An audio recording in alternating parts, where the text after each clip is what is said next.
भारतीय जनता पार्टीचा धंदा आहे की सगळ्यात आधी हिंदू आणि मुसलमानात भांडणं लावणं. मग हिंदू मुसलमान भांडणं झाल्यानंतर हिंदूमध्ये भांडणं लावलं, मग मराठा ओबीसी, मग ओबीसीमध्ये पण भांडणं लावणं, मायक्रो ओबीसी मोठा ओबीसी. आणि मला असं वाटतं असं सगळं करून स्वतःची राजकारणाची पोळी भाजणं हे भारतीय जनता पार्टीचं काम आहे. आणि तीच भारतीय जनता पार्टी नेमकी आपल्या समोर उभी आहे. आणि म्हणून याच भारतीय जनता पार्टीविरुद्ध आता आपण सगळ्यांनी एक व्हावं लागेल आणि या भारतीय जनता पार्टीला फेक करावं लागणार आहे आपल्याला या निवडणुकीत. कारण भारतीय जनता पार्टी फेकच आहे, एकदम फेक, प्रत्येक गोष्टीत फेक. आता मी सहज संसदेच्या बातम्या वाचत होतो, बघत होतो. संसदेतून 6 खासदारांना निलंबित केलं. काल राहुल गांधींनी एक मुद्दा उपस्थित केला. काय मुद्दा उपस्थित केला? एक मनोज नरवणे नावाचे सैनिकी अधिकारी यांचं एक पुस्तक आहे.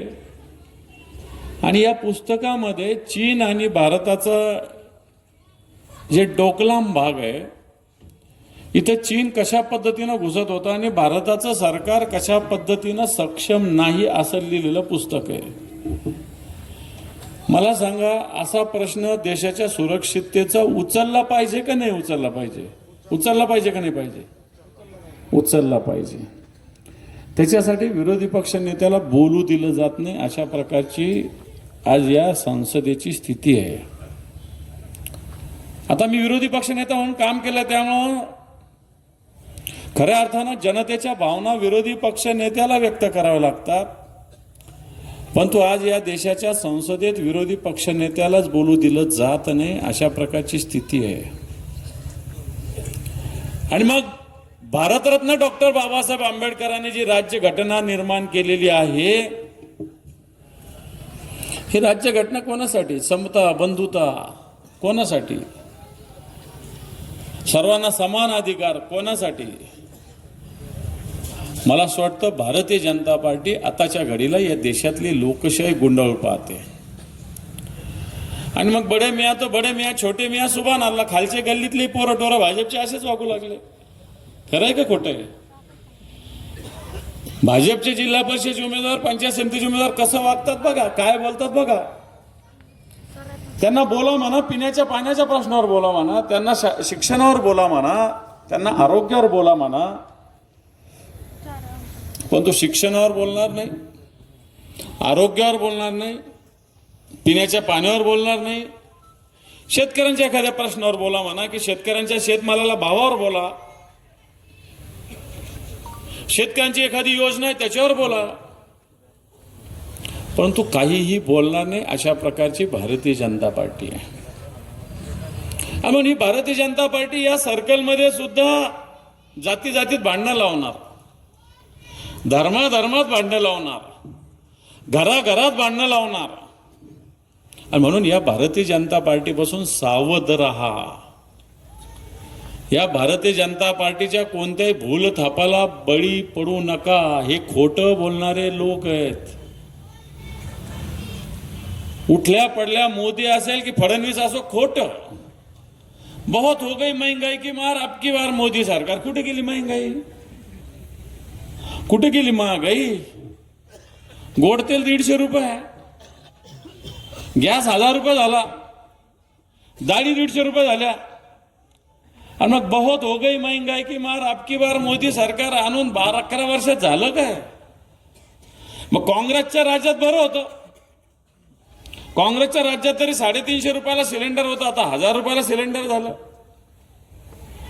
आणि म्हणून ही भारतीय जनता पार्टी बहुत हो गई महंगाई की मार, अब की बार मोदी सरकार. शेतकऱ्यांसाठी विकास करणार, विकसित भारत. कुठला विकसित भारत आहे? आज शेतकऱ्याचं उभं पीक अतिवृष्टीनं आडवं झालं. कापूस बाजारात जाव तर 7,000 6,500 7,000 भाव आहे. मका बाजारात न्याव तर 1500-1600च्या वर नाही. कांदा बाजारात न्याव तर 1000-1200 रुपये. किती? 700-800, म्हणजे 7 रुपये किलो, 8 रुपये किलो. मुंबईत काय भाव माहिती आहे? कांदा 70 रुपये 80 रुपये किलो. महापौर 70 रुपये 80 रुपये किलो कांदा मुंबईत आहे. माझा प्रश्नच आहे की जर 700 आणि 800 ने इथं खरेदी केला तर तिथं 7,000 आणि 8,000 जर होत असेल तर ग्राहकाला स्वस्त मिळतो का? मिळतो का? जर 700-800 मुंबईत असेल तर आमच्याकडून 5,000 घ्या ना, 500-600 घ्या ना, 5,000-6,000 घ्या ना. परंतु शेतमालाला भाव नाही, कापसाला नाही, मक्याला नाही, कांद्याला नाही, कोणत्याच शेतमालाला भाव नाही. आणि हे सांगणार आम्ही भारताला विकसित करू, कृषी प्रधान भारत.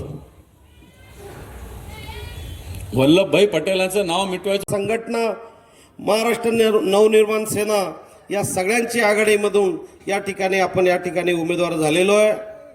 मित्र, गेल्या 35 वर्षापासून मी या सार्वजनिक जीवनामध्ये महापौरांनी सांगितलं की मी 88ला आम्ही सोबत ग्रामपंचायतीचा सरपंच होतो. 88-90च्या काळामध्ये, 90-95च्या काळामध्ये मी गेली 10 वर्ष त्या काळात सरपंच होतो. आणि तेव्हापासून आता 35 वर्ष मी सार्वजनिक जीवनामध्ये काम करतो, राजकारण, समाजकारण करत आलेलो आहे. कृषी उत्पन्न बाजार समितीला गेले 35 वर्षापासून तुम्ही सर्वांनी मला या ठिकाणी बहुसंख्येनं बहुमताने या ठिकाणी निवडून दिलेलं आहे. मला स्वर्गीय आपल्या गावचं खंडाळा भूषण असलेले स्वर्गीय नारायण बाबांनी 3 वेळेला मला मतदान केलेलं आहे. आणि म्हणून स्वर्गीय बाबांचं या ठिकाणी आठवण काढणं या ठिकाणी मला उचित वाटतं. बाबांचा मी अतिशय लाडका कार्यकर्ता त्यावेळेला होतो.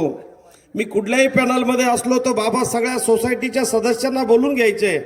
कारभारी भाऊ शिंदे त्या काळामध्ये कायम सदस्य असायचे. आणि हरिभाऊ शिंदे या ठिकाणी सोसायटीचे कायम ते सदस्य असायचे. सगळ्या सोसायटीच्या सदस्यांना बोलून घ्यायचे आणि ते सांगायचे, हा संजय माझा फार लाडका आहे, याला सगळ्यांनी मतं द्यायचे, तो कुठल्या पॅनलमधून उभा आहे हे बघायचं नाही. आणि म्हणून इतकं मोठं प्रेम या ठिकाणी बाबांनी माझ्यावर केलं. मित्र, 35 वर्षामध्ये मी काही दिवस सभापती म्हणून काम केलं, परंतु जिल्हा परिषद असेल किंवा लोकप्रतिनिधी म्हणून त्या ठिकाणी मला संधी मिळाली नाही. परंतु आता योग या ठिकाणी जुळून आलेला आहे.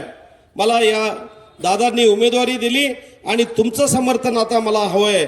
जिल्हा परिषद शिरूर गटामधील खंडाळा गावातील काय समस्या आहे या सगळ्या मला जाणीव आहे, मला सगळी माहिती आहे. मी एक शेतकऱ्याचा मुलगा आहे, शेतकरी कुटुंबातून मी या ठिकाणी आलेलो आहे.